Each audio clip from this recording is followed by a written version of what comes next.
आपने बस बताना नहीं है कि बैंगन पके हैं, बस पका के रख देने, फिर देखिएगा अवार्ड मिलना चाहिए आपको। अस्सलाम वालेकुम, कैसे हैं आप सब? मैं ठीक ठाक, शुक्र है अल्लाह का। आज मैं बना रही थी बैंगन। खैर जिसने भी ये रेसिपी बनाई है ना, कमाल की बनाई है। जो नहीं खाता ना वो भी खाएगा।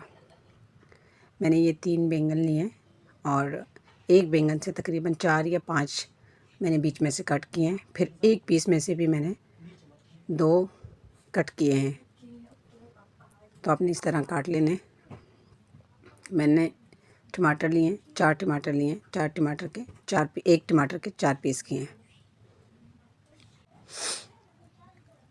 ऑयल लेना है। ऑयल में इतना ऑयल लेना है कि ये फ्राई करें तो डीप हो जाएं। अच्छे से इनको पकाना है, मतलब इतना कि जब हम मैश करें तो ये आराम से मैश हो जाएं छिलका उतारने के बाद।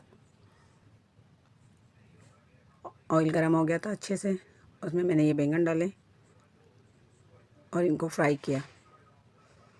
बड़े ही मज़ेदार बैंगन बने। मेरे घर में कोई नहीं खाता, सच बताऊं तो मैं ख़ुद भी नहीं खाती। बस मेरे हस्बैंड ने जब खाने होते हैं तो वो लेके आते हैं अपने लिए। जब ये आधे कुक हो जाएं, बैंगन को ही खाली फ्राई करना है। जब ये आधे कुक हो जाएं उस टाइम पे इसमें मैंने टमाटर और हरी मिर्चें डाली हैं, 4 से 5 आप हरी मिर्च ले लें। और जो टमाटर थे 4, एक टमाटर के 4 पीस करके, तो 4 टमाटर मैंने इसमें डाले। इनको अच्छे से फ्राई करना है। फिर वैसे तो ये अच्छी बात नहीं है कि भाई सब्ज़ी नहीं खाते हम, ये बैंगन नहीं खाते, खाने चाहिए। हर चीज़ में ही अल्लाह ने कोई ना कोई ताकत और कुदरत और उस अपनी वो दिख रखी है। लेकिन मेरे घर में कभी किसी ने बैंगन नहीं खाए। हमारे घर में अगर 15-16 लोगों की फ़ैमिली थी, मतलब हमारे घर में माशाल्लाह से जॉइंट फैमिली, भाई भाभियाँ, अम्मी अब्बू और हम बहन भाई और भतीजे भतीजी। लेकिन ये है कि खा सिर्फ 2 ही सकते थे, या तो मेरे अब्बू या मेरी भाभी, क्योंकि और कोई बैंगन नहीं खाता था। मैंने कभी बैंगन नहीं खाया। लेकिन जब मेरी शादी हुई, हर दूसरे दिन बैंगन, हर दूसरे दिन बैंगन। कभी कभी तो मैं सोचती थी अल्लाह ये लोग कितने बैंगन खाते हैं।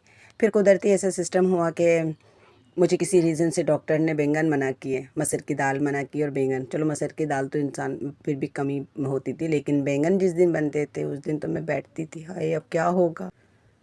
बैंगन मैंने निकाल लिए थे और उसका छिलका उतारना है। बैंगन का भी छिलका निकाल देना है और टमाटरों का भी। मैंने एक मीडियम साइज़ का, मीडियम से बड़ा ही मैंने एक प्याज लिया है और उसको मैंने बिल्कुल चॉप कर लिया, बारीक बिल्कुल चॉप कर लिया था। उसी ऑयल में मैंने प्याज डाल दिया जिसमें से मैंने बैंगन निकाले थे। और इनको भी बहुत ज़्यादा गोल्डन नहीं करना, बस नॉर्मल जैसे सब्ज़ी के लिए फ्राई करते हैं ऐसे ही मैंने इसमें इसको फ्राई किया प्याज को। और जो मैंने निकाले थे बैंगन और टमाटर, उनको मैश करना है। बहुत बारीक नहीं पीसना, जैसे कि हम पीस लेते हैं किसी चीज़ को, ग्राइंड करते हैं, ऐसे नहीं करना। बस ऐसे ही जैसे आलू मैश करते हैं ना, ऐसे मैश करने। आप क्या करें, ऐसे है आपके पास तो वो ठीक है, वरना फिर आप हाथ से कर लें। प्याज मेरी फ्राई हो गई थी। इसमें मैंने कुटी मिर्चें, लाल मिर्चें, ज़ीरा, धनिया और हल्दी, बस ये चीज़ें मैंने इसके अंदर डाली हैं।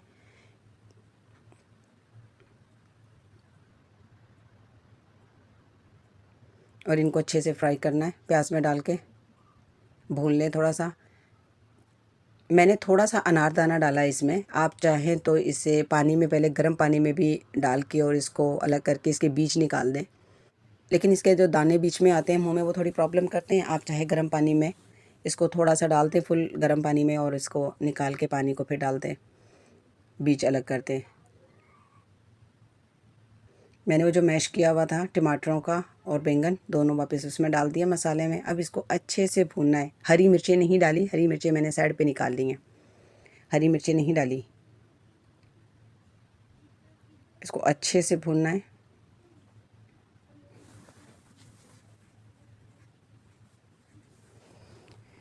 जितने अच्छे से भूनेंगे उतना ही मज़े का बनेगा। फिर मैंने इसे हल्की आंच पे दम पे रख दिया। चाइनीज़ न्यू ईयर की यहाँ पे छुट्टियाँ हुई हुई हैं बच्चों को, तो रमज़ान भी शुरू होगा। तो क्योंकि ये वीडियो परसों रात की है, परसों की है, तो इस वजह से मैंने फिर कल रोज़ा था, आज दूसरा रोज़ा है, तो बस ज़ाहिर है अपने रोज़ा भी सारा देखना होता है, तरावी भी पढ़नी होती है। फिर आके बच्चों को लेके जाओ तो फिर जल्दी ही आना होता है घर। तो सुबह रोज़ा उठना और फिर रोज़ा रखना, बनाना, सारा वो सब खाना मेरा तैयार हो गया था। वो जो हरी मिर्चें मैंने टमाटरों के साथ फ्राई की थी वो मैंने ऐसे ऊपर रखी हैं। धनिया डाला और ये बैंगन इतने मज़े के बने, आप ज़रूर ट्राई करिएगा। उसके बाद में कई बच्चों को लेकर मैंने पहली बार चाइनीज़ न्यू ईयर गई देखी है यहाँ पर। मुझे 15 साल हो गए हैं, मैं पहली बार बच्चों को लेकर आई, मैंने भी कभी नहीं देखी।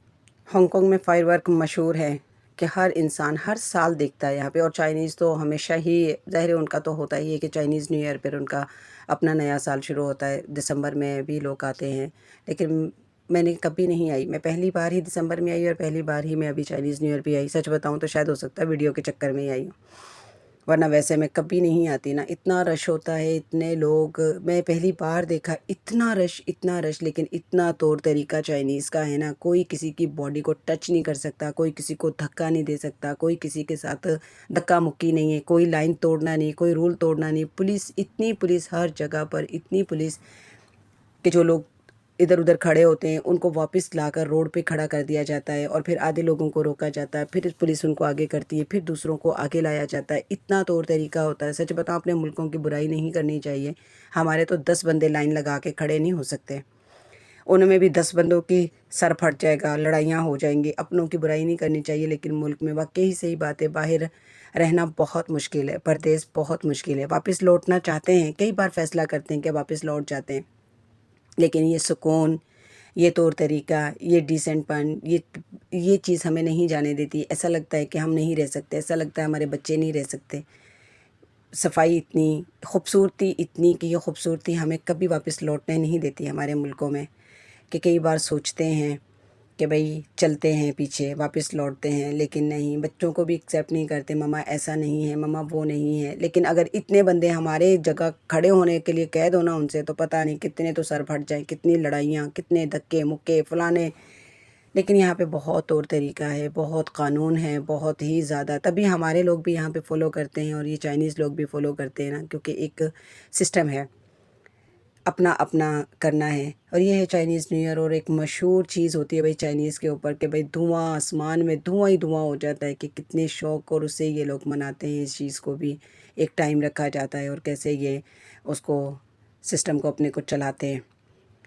तो बड़ा ही खूबसूरत एक मंज़र होता है जिसे लोग अपने मोबाइलों में कैप्चर करते हैं। जितना मर्ज़ी खूबसूरत हो, जितना मर्ज़ी सारा कुछ हो, लेकिन हम अपने मुल्क के बग़ैर नहीं रह सकते। जितने मर्ज़ी वहाँ पर सहूलतें बेशक ना हों, आसानियाँ वो ना हों, लेकिन फिर भी हम लोग वहाँ जाए बग़ैर नहीं रह सकते। हम इस उम्मीद पे ही 2 साल गुज़ार लेते हैं कि भई हमने वापस लौटना है। कोई किसी का, ऐसा भी मैंने फैमिली देखी है, किसी का कोई भी नहीं होता, उनका ससुराल भी यहाँ होता है और उनका मायका भी यहाँ होता है, लेकिन वो फिर भी जाते हैं, चाहे जाएँ 2-4 साल बाद, 5 साल बाद, लेकिन फिर भी अपने आप को लेकर जाते हैं, फ्रेश करके आते हैं, हम पाकिस्तान जा रहे हैं। अपने मुल्क की बात कुछ और ही है। मैंने सिर्फ़ एक बात की यहाँ के तौर तरीके के ऊपर कि भई यहाँ पर है, लोगों में सेंस है, लोगों में, जो हमारे मुल्क कभी भी किसी का भी बुरा नहीं होता। मुल्क को ख़राब करते हैं हमारे लोग रहने वाले। बड़ा ही मज़ा आया भाई, यहाँ पे बच्चे मेरे बड़े एंजॉय किया बच्चों ने। एक तो रोड ब्लॉक होते हैं, इतनी दूर जाके मेन रोड पे जाना पड़ता है और फिर वहाँ पर जाकर हमें बस लेनी पड़ती है या टैक्सी लेनी पड़ती है। तो बड़ा मज़ा आया बच्चों को भी, बच्चों ने भी पहली बार देखा, क्योंकि मैं इतना ज़्यादा नहीं लेके आती बच्चों को भी, बाहर कम ही आना जाना होता है, बिज़ी लाइफ इतनी है। हांगकांग, ये हकीकत है कि हांगकांग बहुत ही खूबसूरत है, बहुत ही ज़्यादा प्यारा है। और ये जो जगह है जहाँ पे सब लोग जमा होते हैं, ये देखें बच्चा कैसे कंधे पे बैठ के मोबाइल अपनी वीडियो बना रहा है। बस बच्चों को दिखाना होता है। सबसे बड़ी बात ये होती है, बच्चे यहाँ पर, बच्चों की लाइफ बहुत टफ़ है।